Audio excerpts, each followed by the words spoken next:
Good morning friends, मैं doctor Suman Sharma आज आपके साथ शेयर करूंगी कि जो लोग नॉन वेज नहीं खाते तो वेज सोर्सेस प्रोटीन के कौन कौन से हैं। फ्रेंड्स, हमारी फिटनेस जर्नी में प्रोटीन का बहुत बड़ा योगदान है, क्योंकि जब हम वर्कआउट करते हैं, हम वेट ट्रेनिंग करते हैं, तो उसमें हमारे मसल्स का वियर एंड टियर होता है। उसको न्यू मसल्स ग्रोथ के लिए हमें प्रोटीन की बहुत ज़्यादा ज़रूरत होती है।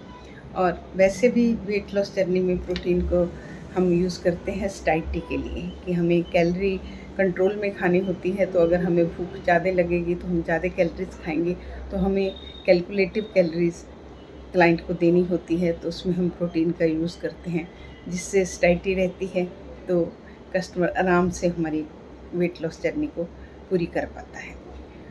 ये तो बात हुई आपकी फ़िटनेस जर्नी की फ्रेंड्स, पर मैं आपको नॉर्मल बताती हूँ कि नॉर्मली भी जो आप जानते हैं, प्रोटीन हमारी बॉडी के लिए बिल्डिंग ब्लॉक्स हैं, हमारी हड्डियों के लिए, हमारी मसल्स के ग्रोथ के लिए, रिपेयर के लिए, हमारी स्किन के लिए, जैसे कोलेजन से स्किन इंटैक्ट रहती है, हमारे हेयर ग्रोथ के लिए, हमारे ब्रेन के लिए, हार्ट के लिए, सब जगह के लिए प्रोटीन चाहिए। प्रोटीन हार्मोन बनाता है। हार्मोन जो हैं वो हमारे केमिकल मैसेंजर्स हैं, जो हमारे एक से दूसरी जगह हमारे बॉडी के मैसेज कन्वे करते हैं। और उसके अलावा जो हमारे खून में न्यूट्रिएंट इधर से उधर जाते हैं, उनको लेके जाने वाला भी प्रोटीन ही है। प्रोटीन का इस तरीके से हमारी बॉडी में बहुत ज़्यादा महत्व है। फ्रेंड्स, जो प्रोटीन की रिक्वायरमेंट होती है वो सबकी अलग अलग होती है। हम ऐसे नहीं बोल सकते कि आप इतना प्रोटीन ले लें। उम्र के हिसाब से, सेक्स के कि आप मेल हैं या फीमेल हैं, आप प्रेग्नेंट लेडी हैं, आप ओल्ड पर्सन हैं या आप एथलीट हैं, तो आप पांचों फेजेस में आपकी रिक्वायरमेंट अलग अलग होगी। वो हम कैलकुलेट करके आपके हिसाब से, आपका लाइफस्टाइल क्या है, सेडेंट्री लाइफस्टाइल है या आप एक्टिव हैं, एक्सरसाइज करते हैं, उस हिसाब से आपकी जो रिक्वायरमेंट होती है। परंतु यहाँ पे मैं बात कर रही हूँ नॉर्मल मैन को कितना प्रोटीन चाहिए, क्योंकि हमें बैलेंस डाइट में प्रोटीन चाहिए ही चाहिए।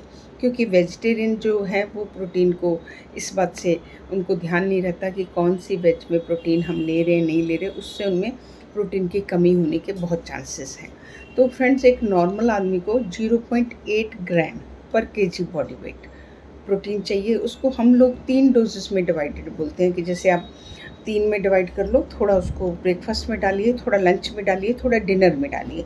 इसका मतलब ये होता है कि आपको अच्छे से वो डाइजेस्ट भी होगा और उसके आपको साइड इफ़ेक्ट नहीं आएंगे। क्योंकि कभी कभी जब हम शुरू में प्रोटीन ऐड करते हैं तो हमारे क्लाइंट जो हैं वो थोड़े से गैस्ट्रिक इशू, इंडाइजेशन, पेट दर्द ऐसा बोल सकते हैं। तो हम धीरे धीरे उनको डिवाइडेड इनटू 3 जगह से हम उनको देते हैं। और कभी कभी वो हमें बोलते हैं, मैम हमने प्रोटीन इसमें लिया तो हमें पेट दर्द हुई, तो हम उनको उसका मीडियम चेंज करने को बोल देते हैं। फिर अगर वो दूध में प्रोटीन ले रहा है तो हम बोलते हैं आप कर्ड में ले लीजिए, आप पानी में ले लीजिए।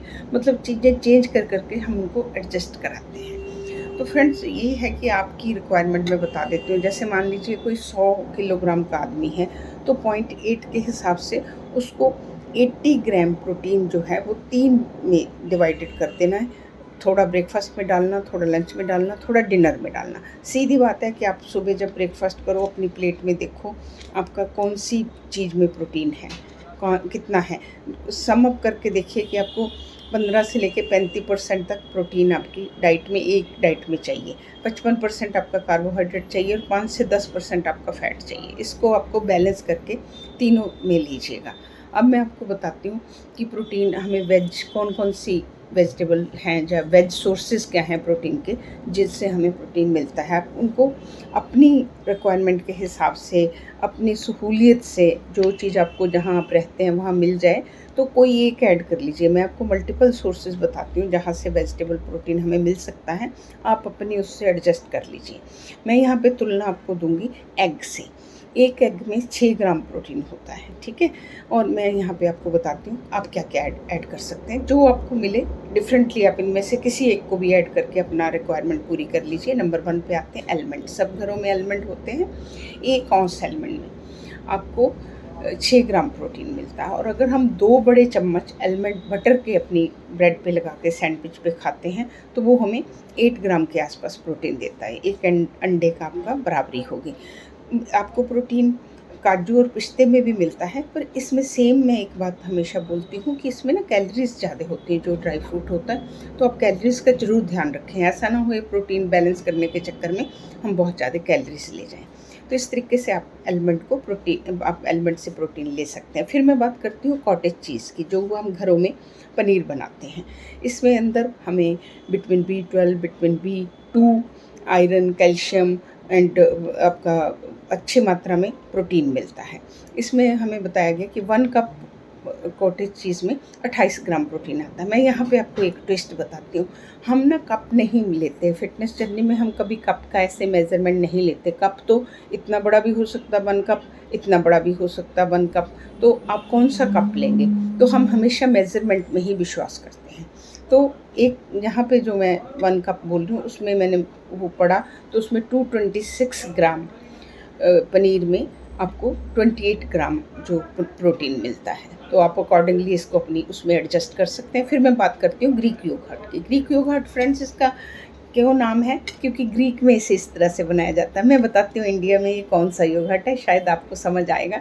हमारी जो मम्मियाँ थी वो एक पतले कपड़े में, मलमल के कपड़े में दही को डाल के टांग देती थी, और 5-6 घंटे के बाद वो जो थिक निकलता था वो ग्रीक योगर्ट है। उसमें भी काफ़ी मात्रा में प्रोटीन पाया जाता है, सेलेनियम है, आयरन है, तो अच्छी मात्रा में वो होता है। उसमें 119 ग्राम उसमें ग्रीक योगर्ट में 19 ग्राम प्रोटीन पाया गया। 200 ग्राम ग्रीक योगर्ट में 19 ग्राम प्रोटीन जो है वो पाया जाता है, मतलब अच्छा प्रोटीन उसमें होता है। उसके बाद बात करती हूँ मैं लेंटिल्स की। लेंटिल्स में आपकी दालें हैं, दालों में बहुत अच्छा प्रोटीन मिलता है। 100 ग्राम मसूर की दाल में आपको 8 ग्राम प्रोटीन मिलता है।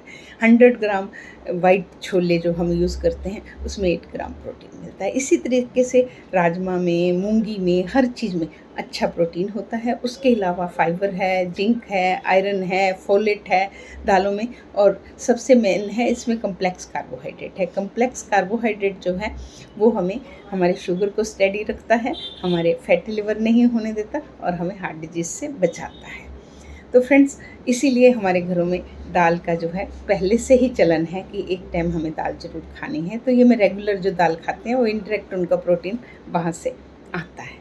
फिर मैं बात करती हूँ फ्रेंड्स किनोआ की। किनोआ एक सीड है, पर इसे सूडो सीरियल माना जाता है, क्योंकि आजकल लोग इसे फूड की जगह यूज़ करते हैं, क्योंकि ये बहुत फ़ायदेमंद है। क्यों फ़ायदेमंद है? कोई भी वेज प्रोटीन ऐसा नहीं है जिसमें 9 अमाइनो एसेंशियल एसिड हैं, अमाइनो एसिड हैं, परंतु किनोआ में 9 के 9 हैं। जिसे हम अंडे को बोलते हैं ना सुपर फूड है, क्योंकि उसमें 9 अमाइनो एसिड्स हैं जो ह्यूमन बॉडी को चाहिए। अंडे में 9 पूरे हैं, तो किसी भी वेज प्रोटीन में 9 पूरे नहीं हैं, बट किनोआ एक ऐसा है जिसमें 9 के 9 अमाइनो एसिड पूरे हैं। तो इसलिए ये कंप्लीट प्रोटीन है, जबकि इसमें प्रोटीन की मात्रा थोड़ी कम पाई जाती है। 185 ग्राम किनोआ में 8 ग्राम प्रोटीन पाया जाता है, परंतु ये बहुत अच्छा सोर्स है, और इसको हम ग्लूटेन फ्री है। जिन लोगों को ग्लूटेन गेहूँ से एलर्जी है, कोई दिक्कत है, उनके लिए इसको ऐड करना बहुत अच्छा है। उसके बाद फ्रेंड्स मैं बात करती हूँ पम्पकिन सीड की। पम्पकिन सीड में भी अच्छी मात्रा में प्रोटीन होता है, मैग्नीशियम होता है, सेलेनियम होता है, बहुत अच्छा है। पम्पकिन हम लोग अपने घरों में कद्दू बनाते हैं, उसके बीज निकाल देते हैं, हमें उसको उसके साथ बनाना चाहिए, और वैसे भी मार्केट में पम्पकिन सीड मिलते हैं। अगर हम उसको यूज़ करते हैं तो उससे भी हम अपनी प्रोटीन की ऐड कर सकते हैं। फ्रेंड्स, उसके बाद जो ब्लैक चना है उसे अच्छा प्रोटीन का सोर्स माना जाता है। पुराने ज़माने में हमारे घरों में जो था, ब्लैक चने को कंपेयर किया जाता था कि ये घोड़े की डाइट है, घोड़े को सबसे स्ट्रॉन्ग वेज एनिमल माना जाता है, तो हमारे घरों में उसको इस तरीके से बोला जाता था। तो उसकी भी बहुत आप यूज़ करके अपनी प्रोटीन की रिक्वायरमेंट पूरी कर सकते हैं। हमारे बहुत बड़े बड़े प्लेयर हैं जो कि वेजिटेरियन हैं, पर वो अपनी प्रोटीन की मात्रा इस तरीके से पूरी करते हैं। जो वेजिटेरियन लोग वर्कआउट करते हैं, अगर वो इनमें वर्किंग हैं, उनको टाइम नहीं है अपने इसको कंप्लीट करने का प्रोटीन रिक्वायरमेंट, तो हम उनको प्रोटीन पाउडर्स के लिए भी बोलते हैं। उसमें 2 तरह के आपको पाउडर मिलते हैं, बे प्रोटीन मिलता है एंड पी प्रोटीन मिलता है। 2 स्कूप ऑफ बे प्रोटीन में आपको 20 ग्राम के आसपास प्रोटीन मिलता है और 2 स्कूप ऑफ पी प्रोटीन में आपको 19 ग्राम के आसपास प्रोटीन पाउडर मिलता है। तो जिन लोगों के पास टाइम नहीं है कि अपनी बैलेंस डाइट कर सकें, प्रोटीन ऐड कर सकें, कहाँ से करें, बहुत जल्दी हैं, तो वो इस तरीके से भी अपने प्रोटीन को कंप्लीट करते हैं। तो फ्रेंड्स, मैं चाहूँगी आप अपने बैलेंस डाइट में तीनों बार कहीं ना कहीं इन सब फूड्स में से कुछ ना कुछ ऐड करके आप उस पे अपने प्रोटीन की मात्रा को पूरी करें। प्रोटीन डेफिशिएंसी से जो मैंने ये चीज़ें बताई आपको, स्किन, हेयर, आपका बोन्स, मसल्स, ये सब तो होता ही होता है, और फ्लूइड रिटेंशन भी हमारी बॉडी में होता है। स्वेलिंग हो जाना, पैरों में स्वेलिंग हो जाना, बॉडी में स्वेलिंग होना, फिर हम डॉक्टर के पास जाते हैं, हमारा टेस्ट होता है तो डायग्नोस हाइपोप्रोटीनीमिया बनता है कि आपकी बॉडी में प्रोटीन की कमी है। तो फ्रेंड्स, मैं चाहूँगी कि आप भी इस तरह से अपनी डाइट में बैलेंस प्रोटीन ऐड करें। और अगर ये मेरा वीडियो आपको ये प्रोटीन के बारे में समझाने में हेल्पफुल हो तो आप ज़रूर इसे शेयर करें और सब्सक्राइब करें। Thank you. नमस्कार।